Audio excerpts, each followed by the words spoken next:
फिदा हुसैन रिफत हाशमी की कहानी। अछूत। उस रोज लखनऊ की सेशन कोर्ट में तमाशाइयों का गैर मामूली हुजूम था। ये सब उस मुकदमे का फैसला सुनने के लिए आए हुए थे जिसने लखनऊ और उसके कुर्बो जवार में एक हंगामा बर्पा कर रखा था। मुल्जिम एक 60 साला नहीफो नज़ार बूढ़ा था जो कटहरे मुल्जिमान में जंगले का सहारा लिए खड़ा था। उसके सर और सियाह चेहरे पर के सफ़ेद बाल गर्द आलूद और परेशान थे, ताहम उसके चेहरे से इत्मीनान और सुकून झलक रहा था और उसकी आंखों में एक ऐसी चमक थी जो सिर्फ ईमानदार आदमियों की आंखों में पाई जाती है और सिर्फ वही उसके बेगुनाह होने का सबूत था। अदालत में मुकम्मल सुकूत तारी था कि यकायक सामने दीवार पर क्लॉक ने 10 बजाए।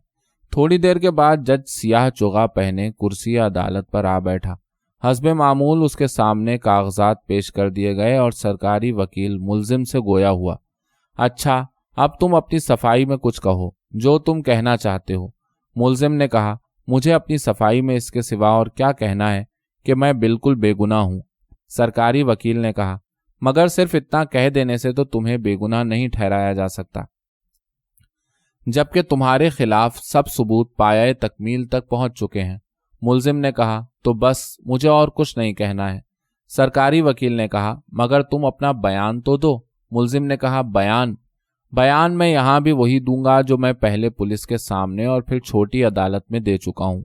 यह कहकर वो खांसा और 1 मिनट के तवक्कुफ के बाद बोला, मेरा नाम चंदू है, मैं मेहतर हूँ, अपनी पत्नी किशनी और एक छोटे बच्चे के साथ लखनऊ के करीब महंतपुर नामी एक छोटे से गांव में रहता हूँ।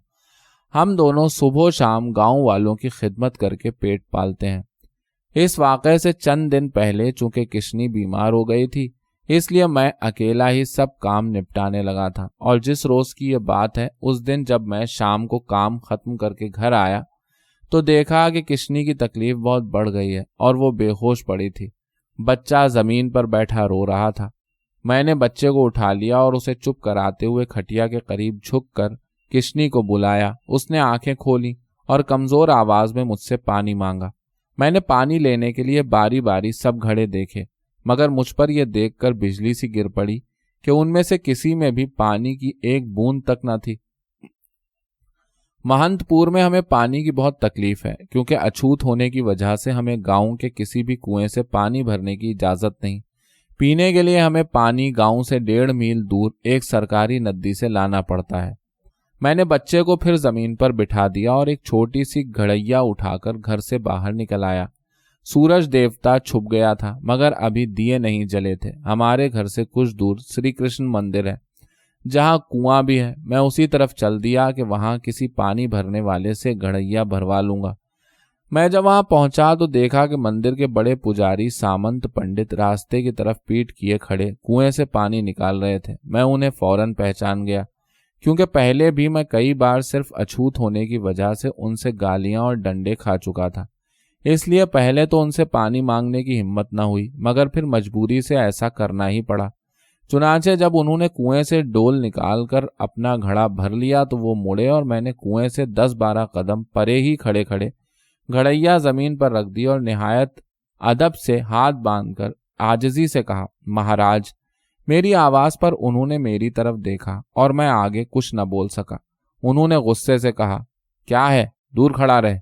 मैंने फिर गिड़गिड़ा कर कहा, महाराज मैं तो दूर ही खड़ा हूँ, थोड़ा सा जल दे दो, मेरी बीमार पत्नी प्यास से मर। तो हम क्या करें, बदमाश चंडाल, पूजा के वक्त सामने आ खड़े होते हैं। राधे श्याम राधे श्याम। उन्होंने गुस्से से ये कहते हुए घड़ा उठा लिया। मैंने फिर पुकारा, कृपा करो महाराज, हम भी तो आपके दास हैं। मगर वो जाता है कि नहीं कहते हुए मंदिर में चले गए। मैं नाउम्मीद सा हो गया। शाम का अंधेरा मेरे गम की तरह बढ़ रहा था और खामोशी छा रही थी। ऐन उस वक्त मंदिर की घंटियां बजने लगी। मुझे ऐसा मालूम हुआ कि वो भी मायूसी ही का गीत गा रही हैं। मैं उस वक्त अपनी बेबसी के ख्याल से रोने लगा और मैंने सोचा कि अगर इस वक्त नदी से पानी लेने जाऊं तो किशनी की हालत बहुत ख़राब है। 2 दिन से उसने कुछ खाया भी नहीं, न जाने क्या से क्या हो जाए। अफसोस हम अछूतों की जिंदगी पानी के बदले में भी महंगी है। कुएं के इधर उधर कोई आदमी न था। सब पुजारी महाराज के भजन गाने लगे थे। मरता क्या न करता। मैं कुछ सोचता हुआ गड़ैया उठाकर कुएं की तरफ बढ़ा। ये पाप मुझसे जरूर हुआ है हुजूर। چندو سانس لینے کے لیے تھوڑی دیر رک گیا اور پھر بیان جاری کرتے ہوئے بولا، چوروں کی طرح چاروں طرف دیکھتا ہوا جب میں کنویں کی منڈیر پر پہنچا تو گھڑیا کو اس کے پکے فرش پر رکھ کر میں نے دھیرے سے ڈول اٹھا لیا اور آہستہ آہستہ کنویں میں چھوڑنے لگا۔ ابھی ڈول بھر کر کھینچ ہی رہا تھا کہ کسی کے بھاگ کر مندر سے باہر آنے کی آواز نے میرا خون جما دیا۔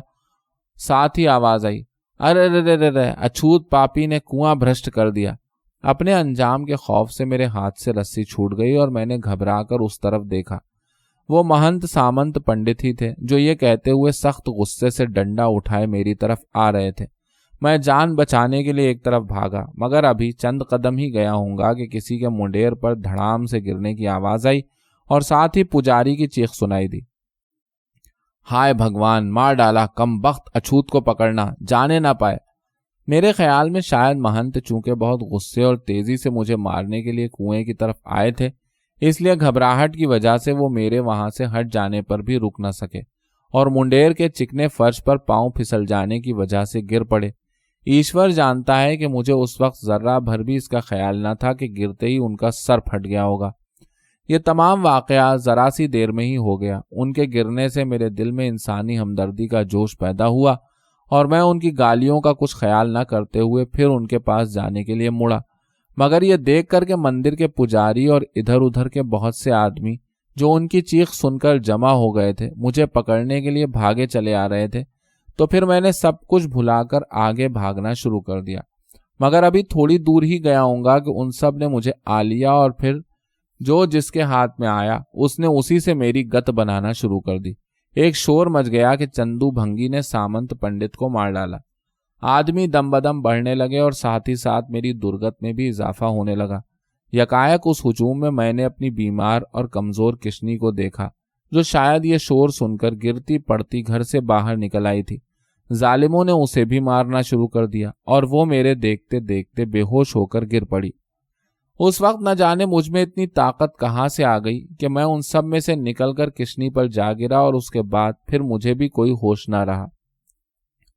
دوبارہ جب میری آنکھ کھلی تو میں نے خود کو قید خانے کی ایک اندھیری کوٹری میں بند پایا۔ پہرے دار سے معلوم ہوا کہ مجھے سامنت پنڈت کو مار ڈالنے کے جرم میں پکڑا گیا ہے اور یہ کہ میری کشنی ہسپتال میں مر گئی ہے۔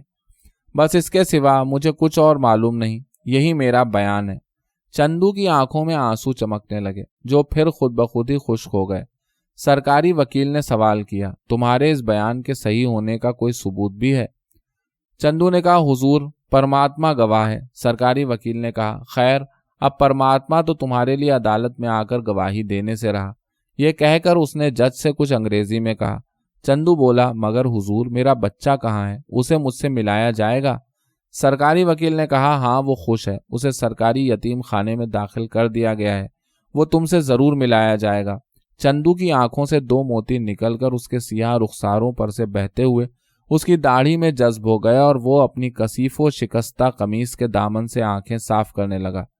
جیوری کے ممبر کرسیاں چھوڑ کر عدالت سے ملقا کمرے میں چلے گئے۔ کچھ دیر کے بعد واپس اپنی اپنی جگہ پر آ بیٹھے اور جج کو اپنی متفقہ رائے سے مطلع کر دیا۔ عدالت کے بت بنے ہوئے تماشائیوں کی پریشان نگاہیں جج کی طرف لگ گئیں جو میز پر سر جھکائے کچھ لکھنے میں مصروف تھا، اور پھر ماں نے ایک کاغذ ہاتھ میں لیے اپنا سیاہ چغا سنبھالتا ہوا اٹھا اور سب نے وہ خوفناک فیصلہ سنا جس کی پہلے سے ہی امید تھی۔ لوگ آنسو بہاتے ہوئے ایک ایک کر کے کمرہ عدالت سے باہر نکلنے لگے اور مجرم سپاہیوں کے نرغے میں پھانسی کی کوٹری کی طرف روانہ ہو گیا۔ آسمان پر چاروں طرف گھنگھور گھٹائیں چھا گئی تھیں اور بجلی کی کڑک فضا میں دہشتناکی پیدا کر رہی تھی۔